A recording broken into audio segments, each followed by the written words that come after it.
Hello, everybody, and welcome to the NBA Trade Zone podcast, where we talk all things NBA trades, past, present, future. Hi, guys. My name is Daniel.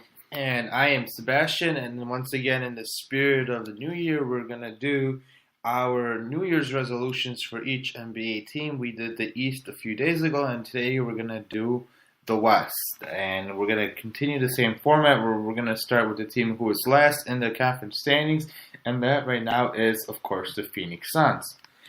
Now, on my wish list for resolutions for this Phoenix Suns team would be a point guard. And I actually don't know why Terry Rozier hasn't been traded yet to the Phoenix Suns. I think a proposal of maybe Mikal Bridges for Terry Rozier seems kind of fair to me. I mean, they're both pretty similar in age. Terry Rozier's been in the league longer, but I believe he's only 2 years older. I think he showed us last playoffs that he's capable of being successful. And on Boston's point of view, you already kind of have like a backup point guard with Marcus Smart. Obviously, he's been starting this year. But adding another 3 and D wing is, I think, something that Boston would like to do. Well, yeah, I think Boston would do this trade in a heartbeat, but I don't think Phoenix will. Phoenix has a need at point guard, but at the same time, they don't have a need at point guard because they're not trying to win. I mean, sure, they came into the season pretending like they're going to try and win, but they're not necessarily doing that. They don't need to win right now. Yeah, my argument here is that Terry Rozier is still really young, and he can be a point guard for the future. He can be starting point guard in the next 5 years with Devin Booker. And I think if you have an opportunity to do this trade, I think they could be smart. Maybe they are thinking that will be able to sign him this summer. You know, if I'm Terry Rozier and is Phoenix a team I'm going to sign an offer sheet, I don't know. I mean, it depends on how much money they provide. But I mean, Rozier's struggling a lot this year. Bridges is playing pretty well, especially for a rookie. I think he's got a lot more upside at this point. And I mean, I don't think Phoenix will necessarily be in a rush to trade him, even for a Terry Rozier. So, I mean, I think Boston does it in a heartbeat. I just don't think that Phoenix would be willing to do this. Yeah, I don't know if I necessarily agree that Mikal Bridges has a lot more upside than Terry Rozier. I think Terry Rozier is a really good player, and I think one of the reasons why he's struggling is because he's just not getting as much minutes as he should be. Mikal Bridges is playing okay. I wouldn't say really well. I mean, he's shooting 35% from 3 and 42 from field goal. So those are solid numbers, but they're not great numbers. And again, he's also 22, and I believe Terry Rozier is only 23. So really, the difference in age. The Rozier's 24. 24. So, yeah, I mean, like you said, 2 years older. I don't think that's the big deal here, but it's just, I don't know. I wouldn't do it. Mikal, being a rookie, is playing really well. Rozier's already in his 4th year, and I mean, especially this year too. Like I said, struggling. He had one real good playoff series last year. I mean, not one real good playoff series. I'm sorry, one real good playoffs, and that's been it for him. I mean, he's been a solid player, but that's been it for him. So, sure, they need a point guard, and if they could find another way to get him, I mean, Rozier, you're not going to give up your own first-round pick. You have Milwaukee's first-round pick. I don't know. That's not enough. Definitely not enough. They're gonna have to figure out another way to get him if they want Terry Rozier. And Boston doesn't have a pressing need to trade him. I mean, he's under team control technically since he's a restricted free agent. So Boston doesn't have a pressing need to trade him. So they'll probably try to get as much as they can for him if they will trade him, which I don't know if that will happen in the first place. Well, my one pressing need to trade him was that you don't want to pay him, and you can also get a young asset in return that's not going to cost you as much, which can be a reason to trade him because next year you are going to have to pay Kyrie Irving. So, these salaries are going to start to mount up now. That might be another reason why Phoenix might not want to trade Mikal Bridges for him, as Bridges is under control for 3 more years, and Terry Rozier is under control for... Terry Rozier essentially will cost a lot more, and Bridges is under control for 3 years at a cheap price, I should say. Okay, let's move on to the New Orleans Pelicans. Daniel, what would you say is your resolution here? Get Anthony Davis legitimate help. He's got nice pieces there, I mean, Drew Holiday is nice, Julius Randle is nice, but he's going to want more money after this year, and New Orleans won't be able to pay him more than just under $11 million. So that's not going to be enough to keep Julius Randle unless he really, really likes it there, which doesn't look as.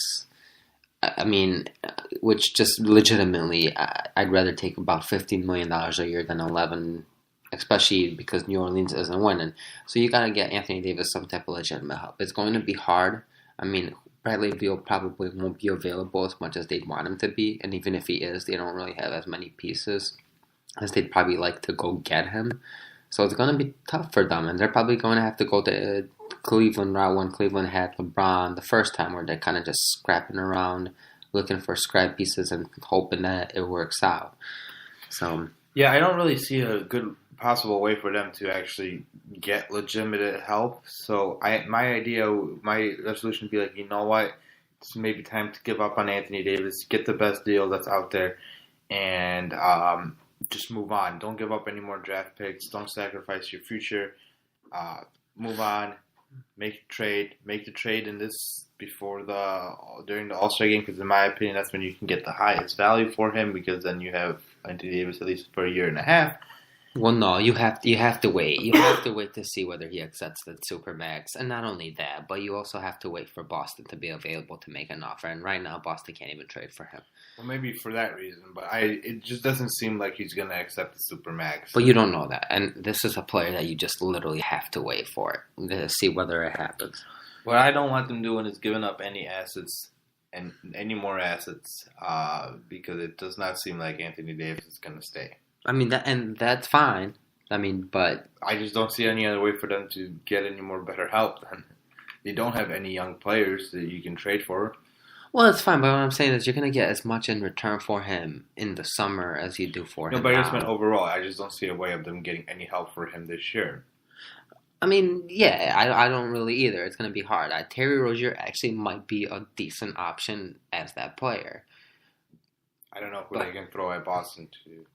I mean, a first-round pick, especially for a team that's as bad as they are, at 14th in the East. I mean, 14th in the West. So Terry Rozier for a first-round pick, and I mean, who knows? You'd have to come up with something, and they don't have much to come up with. Again, you're giving up another pick. Yeah, you are. I mean, to a player, to that's Terry Rozier, what you have to do. Who is a decent player, but I don't think he's going to swing anything. Okay. That would be a type of risk, I guess, because there's, like you said, not money available. All right, so now we have the Minnesota Timberwolves. I think on their wish list, I would say it's time to give up on Tom Thibodeau. Get rid of him. The reason why I argue this is because I like Taj Gibson, like his game, but I really want to see Dario Saric getting more minutes. I want to see Karl-Anthony Towns and Dario Saric on the court together more, and Taj Gibson being the guy getting the minutes off the bench, backing these guys up. One good thing I've noticed is Karl-Anthony Towns is really getting his numbers up there. I mean, yesterday he went for I believe somewhere in the high 20s or even 30s, a bunch of rebounds, 6 assists, 5 blocks, 3 steals, somewhere in that area. So he's actually coming out and really having, he's playing much better. The other thing I would argue is try to get rid of Andrew Wiggins' contract. What is your idea, Danny? I mean, yeah, I think, like you said, firing Tom Thibodeau is a good idea, and that's probably almost as inevitable as anything right now. It's hard here because we could come up with goals for them to continue competing this season, but why? What's the point of competing this season for them? I mean, at best, it would mean a first-round exit, and that's an absolute best. You have Anthony Towns locked up for 5 more years, so now at this point, you could kind of take a year or two to take a step back in order to try to take a step forward. So, like you said, perhaps considering trading Andrew Wiggins might not be the worst idea. And if I'm Minnesota, if you really want to continue competing, I look into at least proposing a Andrew Wiggins for John Wall trade and seeing if you could maybe get Washington to bite at that. Again, now with John Wall being hurt for the next 6 to 8 months, a real risky move. But I mean, this is only if you want to compete, and I don't think, obviously they're not going to get Tom Thibodeau this power because he's probably going to be gone, and I don't think the new manager is going to be wanting to really, get rid of all that salary cap space when when Karl Anthony Towns is going to be, in his mid-20s, and, your cap was going to be a little bit more free once, Teague and Jang and those contracts come out. Because you did say Karl Anthony Towns is going to be there for the next 5 years. The other one trade I was thinking is also with the Wizards about a Porter and Wiggins swap. yeah, I mean, I don't know if Washington goes for that. If I'm Minnesota, yeah, I definitely would like that. Might be a little tougher to convince Washington on that one, especially with for how long Andrew Wiggins is signed. Now you have Wiggins and Wall signed there for over 4 years, and obviously Wiggins has not been performing at all.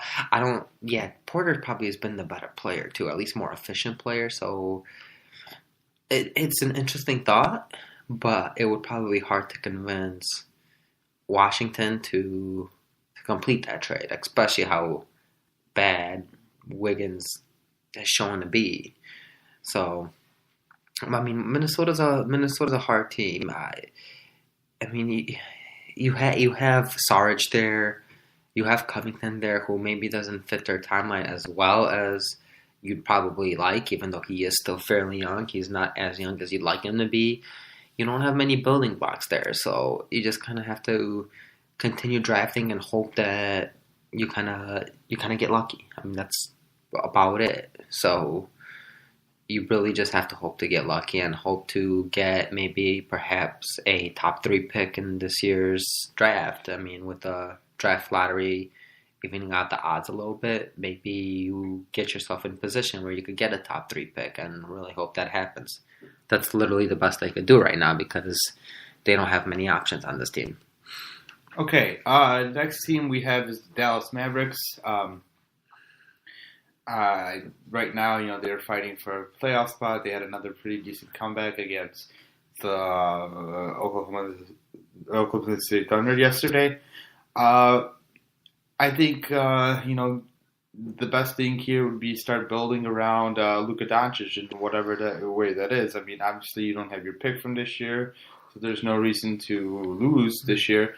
But, trading Dennis Smith Jr. and seeing what you can get for Luka Doncic would be on my list.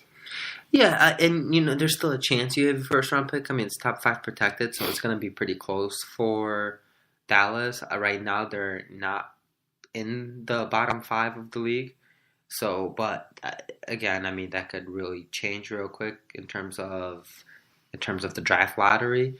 But like you said, build around Luka Doncic. Probably try to find a nice young center. Like you said, they have the type of pieces to make a trade for a young center. If Indiana is willing to perhaps move Miles Turner, that might not be a bad idea. Try to trade for him, even if you have to give up a decent amount. I mean, obviously DSJ would have to be a part of it. Again, you could swing it into a 3-team trade, try to make that one work.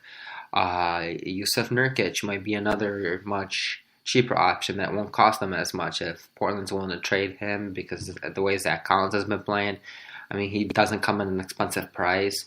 So, and you probably won't have to give up nearly as much as you would for a Miles Turner. So there are options for Dallas, and they have better pieces to trade than Minnesota does to build around Luka. So they have options. I mean, obviously, still getting rid of Wesley Matthews. If you can find a trade for DeAndre Jordan, get rid of DeAndre Jordan as well.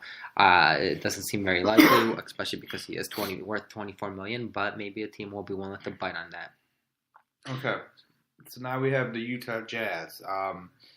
The Utah Jazz are currently 18 and 19. They're showing a little bit signs of improvement.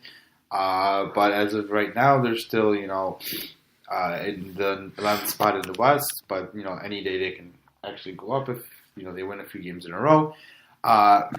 I mean, besides having Donovan Mitchell improve his field goal percentage and play a little better, what would you say is on your wish list here? I mean, probably